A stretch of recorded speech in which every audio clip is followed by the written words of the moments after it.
திமுக தாவேக்காக்கும் தான் சார் போட்டி. அதுல என்ன சார் சந்தேகம்?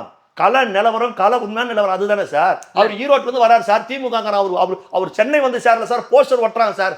ஈரோட்டுக்கு வந்தீங்களே, கரூருக்கு போனீங்களா? சரி, நீ போஸ்டர் ஒட்டுற. இப்ப தாவேக்கா தொண்ட போஸ்டர் ஒட்டட்டுமா? கள்ளக்குறிச்சிக்கு வந்தீங்களே, 67 பேர் சாராயம் குடிச்சு செத்து போனானே, கள்ள சாராயம் குடிச்சு, அவன் வீட்டுக்கு போனீங்களா? அவன் போஸ்டர் ஒட்டாங்க. போலீஸ் விட்டுருமா போஸ்டர் ஒட்ட? சொல்லுங்க. விடாது. போலீஸ் விடுமா போஸ்டர் ஒட்டுறதுக்கு? இப்ப கள்ளக்குறிச்சிக்கு போனீங்களா? 67 பேர் வீட்டுக்கு போனீங்களா? போல. ஆனா விஜய் அவர்கள் சம்பவத்துல, கரூர் சம்பவத்துல பாதிக்கப்பட்டவர்களை கூப்பிட்டு அவர் அங்க போறதுக்கு இவங்க அலோ பண்ணல சார். என்ன போக வேண்டியது தானே. அப்புறம் எதனா நான் கோபம் தான் சார் வருது.